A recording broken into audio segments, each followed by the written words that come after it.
प्यारे बच्चों, स्वागत है आप सभी का पॉली वाला सेमेस्टर के एक नए वीडियो में। अगर आपने भी यूपी स्कॉलरशिप अर्थात उत्तर प्रदेश छात्रवृत्ति 2025-26 का फॉर्म फिलअप किया हुआ है तो थोड़ा सा इस वीडियो को ध्यान से देख लेंगे, सारी चीजों को समझ लेंगे कि किन बच्चों को स्कॉलरशिप का लाभ मिलेगा और किन बच्चों को स्कॉलरशिप का लाभ नहीं मिलेगा। आपको स्टेटस कैसे चेक करना है, वर्तमान में आपको कौन कौन से काम करने हैं, ऑफिशियली मैं आपको सारी जानकारी देने वाला हूं। और ये वीडियो आपके लिए इसलिए इंपॉर्टेंट है, देखिए पढ़ाई की बात करें तो उसमें कुछ चीज़ों को देखते हैं, कुछ चीज़ों को आप समझते हैं, कुछ चीज़ों को नहीं समझते हैं। चलिए 1-2 बैक लगती है वो अलग की चीज़ है। लेकिन इससे क्या होता है, अगर आपको स्कॉलरशिप का लाभ नहीं प्राप्त होता है तो आपका आर्थिक नुकसान होता है। आगे चल के जैसे आप नेक्स्ट ईयर में जाते हैं तो आपके सामने फीस की समस्या चली आती है कि अब हम फीस का पेमेंट कैसे करेंगे, अर्थात फीस को कैसे भरेंगे। हम स्कॉलरशिप के भरोसे ही बैठे थे। तो थोड़ा-सा इस वीडियो को ध्यान से देख लेंगे। सभी बच्चों से रिक्वेस्ट है, आपको स्टेटस कैसे चेक करना है और किन बच्चों का स्कॉलरशिप का लाभ मिलने वाला है, अर्थात किन बच्चों को स्कॉलरशिप मिलेगा और किन बच्चों को स्कॉलरशिप नहीं मिलेगा। आपका स्टेटस किस प्रकार से दिखाएगा तो आपको स्कॉलरशिप का लाभ नहीं मिलेगा और किस प्रकार से दिखाएगा तो आपको स्कॉलरशिप का लाभ मिलेगा। ऑफिशियली मैं आपको सारी जानकारी देने वाला हूँ, ठीक है। जैसा कि आपको इंटरफेस पे दिख रहा होगा, आज डेट क्या है, 24/2/2026। आज है आपका 24 फरवरी 2026। यहाँ पे आपको दिख रहा होगा ऑफिशियली आपका स्टेटस है। अभी मैं आपको बता दे रहा हूँ कि आपको कैसे चेक भी करना है।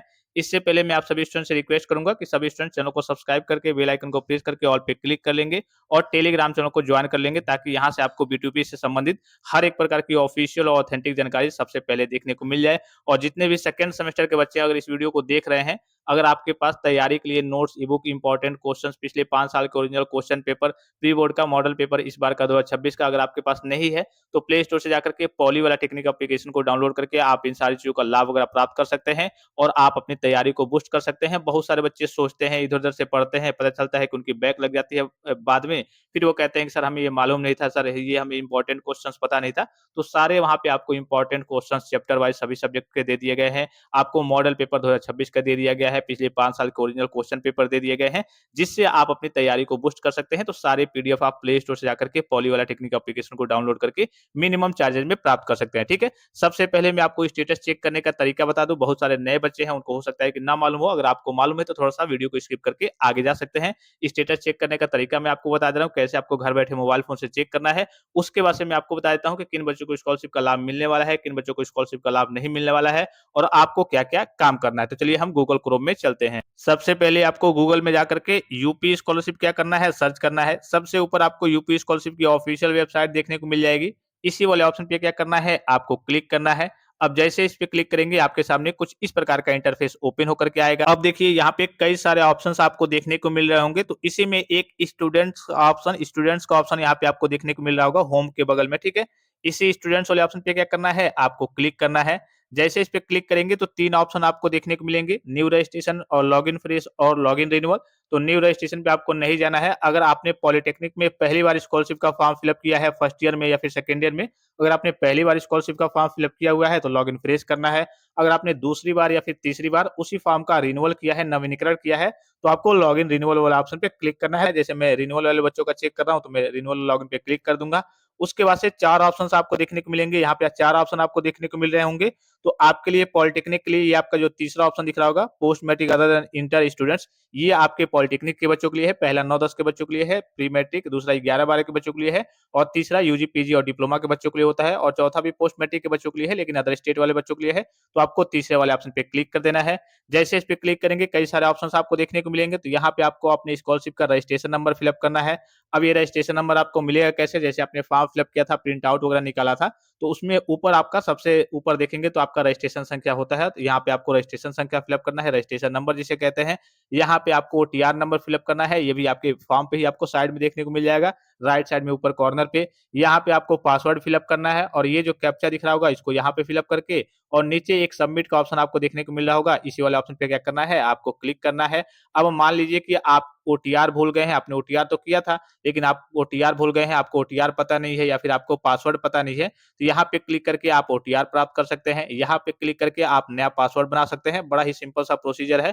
बस आपसे 10th के डिटेल्स में आगे जाएंगे कि हाँ 10th का आपका रोल नंबर कितना है, कब आपने पास किया था, आपको अपना नया पासवर्ड देखने को मिल जाएगा। तो चलिए सारी चीजों को फिलअप करके फिर मैं आगे की ओर प्रोसीड करके आपको दिखाता हूँ। अब देखिए फाइनली सारी चीजों को फिलअप किया जा चुका है। यहाँ पे सबमिट वाले ऑप्शन पे क्या करना है भाई, आपको क्लिक कर देना है। जैसे इस पे क्लिक करेंगे, अगर आपने सही तरीके से डिटेल्स को फिलअप किया होगा तो आपका फॉर्म क्या हो जाएगा, यहाँ पे लॉगिन हो जाएगा।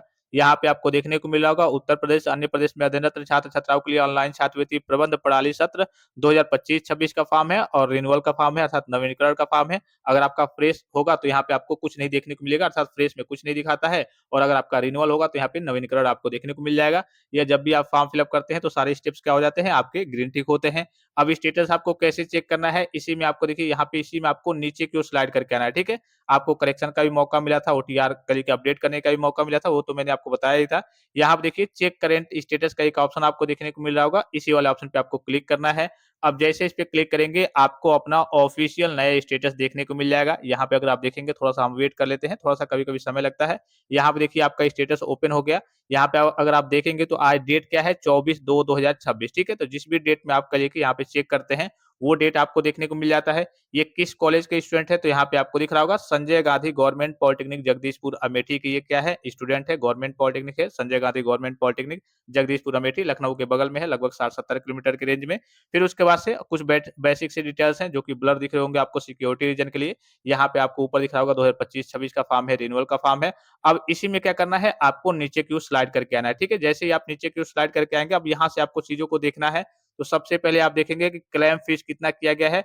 जितना भी आपका क्लेम किया गया होगा अर्थात कॉलेज से कहिए कि आपके फीस का डेटा वगैरह वेरीफाई किया गया होगा, उसी के आस-पास आपको स्कॉलरशिप का लाभ वगैरह प्राप्त करिए कि होता है। जैसे कि यहाँ पे 11,010 दिख रहा होगा, आपकी फीस भी 11,010 के आस-पास जमा होती है, तो इतना ही आपको स्कॉलरशिप का लाभ मिलेगा। कभी-कभी ये होता है कि इसमें थोड़ा-सा अप डाउन देखने को मिलता है, जैसे जो हॉस्टल में बच्चे रहते हैं, उनका 12,500 के आस-पास देखने को मिल जाता है। कभी-कभी 14,000 के आस-पास तक देखने को मिल जाता है और कभी-कभी कई सारे बच्चों का 11,000 ही आता है, ठीक है? तो एप्रोक्सिमेटली 11,000 के आस-पास ही आपको अपना स्कॉलरशिप का लाभ देखने को मिलेगा अगर आप सरकारी पॉलिटेक्निक कॉलेज के स्टूडेंट हैं तो। यहाँ पे क्लेम फीस में आप अपना करिए कि स्कॉलरशिप का एक तरीके से अमाउंट वगैरह भी देख सकते हैं। उसके बाद से आपको इसी में नीचे की ओर स्लाइड करना है। यहाँ पे देखिए एप्लीकेशन फॉर्म का स्टेटस अर्थात वर्तमान में आपके फॉर्म की स्थिति क्या है? तो आपने ओटीआर कब किया था, इन सब से मतलब नहीं है। रजिस्ट्रेशन आपने कब किया था, फाइनल सबमिशन कब किया था। मेन है अभी जो आपको देखना है, यहाँ पे देखना है स्टेटस एट इंस्टीट्यूशन लेवल यानी कि कॉलेज से आपके फॉर्म की स्थिति क्या है। तो कॉलेज से वेरिफाइड होकर के पहले वेरिफाइड होता है और उसके बाद से आपके फॉर्म को क्या कर दिया जाता है, फॉरवर्ड कर दिया जाता है। फॉरवर्ड करके ये फॉर्म आपका कहाँ जाता है, अब समाज कल्याण विभाग में जाता है। वहाँ सभी वर्तमान में इसका वेरिफिकेशन चल रहा है, ठीक है? तो इसका वेरिफिकेशन यहाँ पे देखेंगे, इन सब का वेरिफिकेशन वगैरह होगा। अगर कोई गड़बड़ी होगी तो यहाँ पे छठे वाले ऑप्शन में देखेंगे, यहाँ पे आपके स्टेटस में शो करा दिया जाएगा कि हाँ, ये गड़बड़ी है। हो सकता है कि उसके बाद से आपको करेक्शन का मौका भी मिले। ये भी आपको जाँच करते रहनी है, ठीक है? तो अभी फिलहाल में आपके कॉलेज से वेरीफाई होकर के फॉर्म फॉरवर्ड कर दिया गया है और इस महीने के लास्ट से लगभग 28 की तो डेट है, 28 फरवरी अर्थात इस महीने के लास्ट से या फिर कह सकते हैं मार्च के शुरू से और लगभग 10 मार्च तक जाकर के आपका स्टेटस फुल्ली तरीके से अपडेट हो जाएगा। अगर आपका फॉर्म वेरिफाइड होने लायक होगा, पूरे डिटेल्स, पूरे डेटा वगैरह सही होंगे तो आपका फॉर्म वेरिफाइड कर दिया जाएगा। जैसे कि आपको इंटरफेस पे दिख रहा होगा, verified recommended by district scholarship committee और अगर आपके फॉर्म में गलती पाई जाती है, गड़बड़ी पाई जाती है, तो इस केस में आपके फॉर्म को क्या कर दिया जाएगा, रिजेक्ट कर दिया जाएगा। जैसा कि आपको इंटरफेस पे दिख रहा होगा, rejected by district scholarship committee. अगर आपका फॉर्म रिजेक्ट कर दिया जाता है, तो इस केस में आपको स्कॉलरशिप का लाभ वगैरह प्राप्त नहीं होता है, ठीक है? इतना चीज़ों को समझ गए। लास्ट में जैसे आपका वेरीफाई होगा, यहीं पे आपको देखने को मिल जाएगा कि verified recommended by district scholarship committee, ठीक है? अब एक और चीज़ आपको देख लेना है, यहाँ पे आपके गत वर्ष के प्राप्तांक, पूर्णांक ये सब सही होने चाहिए, ठीक है? और इसमें एक और मेन चीज़ है, यहाँ पे आपको अटेंडेंस का परसेंटेज देख लेना है। अगर ये आपके अटेंडेंस का परसेंटेज 75% से कम रहता है, ठीक है? भले आप कॉलेज जाते हों या फिर न जाते हों, आपके कॉलेज वालों ने ये वेरीफाई कर दिया होगा। अगर 75% या फिर उससे ऊपर है, तो आपका काम चल जाएगा। अगर आपका 74.9% भी है, तो इस केस में आपका स्कॉलरशिप का फॉर्म जैसे ही समाज कल्याण विभाग के द्वारा वेरिफिकेशन चल रहा है, लगभग अभी मैंने आपको बताया कि 28 फरवरी से चलेगा, तो उस केस में यहाँ से आपका फॉर्म क्या कर दिया जाएगा, rejected by district scholarship committee कर दिया जाएगा। क्योंकि ये यूजी, पीजी और डिप्लोमा के कोर्स के लिए रूल है कि आपके कॉलेज में आपका जो अटेंडेंस है, वो 75% या फिर उससे ऊपर रहना चाहिए। अगर नहीं भी जाते हैं, कॉलेज में जान-पहचान है, तो कॉलेज वाले फिल अप करके इसको भेज देते हैं। लेकिन अगर आपका यहाँ पे 75 से बहुत सारे बच्चों का हमने देखा भी था 75 से कम था, तो इस केस में जैसे ही यहाँ से आपका वेरिफिकेशन वगैरह चलेगा, तो आपके फॉर्म को विभाग के द्वारा रिजेक्ट कर दिया जाएगा और आपको स्कॉलरशिप का लाभ वगैरह नहीं मिलेगा। इतनी चीज़ों को समझ गए? अब 1-2 और आपको काम करना है, कौन-कौन से काम करने हैं आपको? आपको एनपीसीआई की जाँच कर लेनी है, घर बैठे मोबाइल फ़ोन से आप जाँच कर सकते हैं। एनपीसीआई आपका पहले से हुआ है, ठीक है? लेकिन जब भी आपका अमाउंट वगैरह आने वाला होता है, स्कॉलरशिप आने वाला होता है, तो उससे पहले कभी-कभी ऑटोमेटिकली कई सारे रीजन्स वगैरह होते हैं, है रिजेक्ट हो जाता है, तो ये आपको निरंतर करिए कि हर करिए कि 15 दिन में ये चेक करना होता है कि हाँ, मेरे बैंक में एनपीसीआई है या फिर नहीं। आप करिए कि मोबाइल फ़ोन से घर बैठे चेक कर सकते हैं 2 मिनट में। आप यूट्यूब पे सर्च कीजिए कि यूपी स्कॉलरशिप एनपीसीआई कैसे चेक करें, बाय फैक्ट टेक्सा आपको फ्रेश और लाइव वीडियो देखने को मिल जाएगा। उसको चेक कर लेना है, ये देख लेना है और बैंक में आपको वहाँ पे ऑफ़िशियली मेंशन थी, एक नोटिस आई थी कि हर 3 माह में आपको बैंक में ट्रांज़ैक्शन अर्थात लेन-देन ज़रूर कर कर लेना है कि हाँ, पता ये चल जाए कि आपका बैंक अकाउंट ब्लॉक तो नहीं है, उसमें ई-केवाईसी तो नहीं माँग रहा है, एनपीसीआई की समस्या तो नहीं है, तो वो सारी समस्याओं का पता आपको चल जाता है, ठीक है? तो ये दोनों आपको काम कर लेना है, एनपीसीआई की जाँच कर लेनी है और आपको करिए कि एक बार लेन-देन वगैरह कर लेना है। अब आपके अमाउंट के बारे में बात कर लेते हैं कि कब तक आपका अमाउंट आने वाला है, तो ऑफ़िशियल जो आपकी डेट है स्कॉलरशिप की आने की 18 मार्च 2026 क्या डेट है भाई? 18 मार्च 2026 आपकी डेट है। इसी डेट के आस-पास में आपको अपनी स्कॉलरशिप का लाभ वगैरह देखने को मिल जाएगा। अर्थात इसमें थोड़ा-सा अप डाउन आपको देखने को मिल सकता है। ऑफ़िशियल तो ये डेट है, कभी-कभी 25 मार्च तक जाकर के आता है, कभी-कभी 31 मार्च, 30 मार्च तक जाकर के आता है। अर्थात वित्तीय वर्ष समाप्त होने से पहले 31 मार्च 2026 समाप्त होने से पहले आपको अपना स्कॉलरशिप का लाभ वगैरह देखने को मिल जाएगा। तो आई होप कि ये वीडियो आपको काफ़ी ज़्यादा हेल्पफुल और इन्फॉर्मेटिव लगा होगा और किसी प्रकार का संदेह हो, कोई भी जानकारी चाहिए, कोई भी चीज़ आप पूछना चाहते हैं, तो आप कमेंट बॉक्स में कमेंट करके पूछ सकते हैं। फिलहाल इस वीडियो में इतना ही, इजाज़त दीजिए। धन्यवाद, थैंक्स फॉर वॉचिंग, मिलते हैं नेक्स्ट वीडियो में।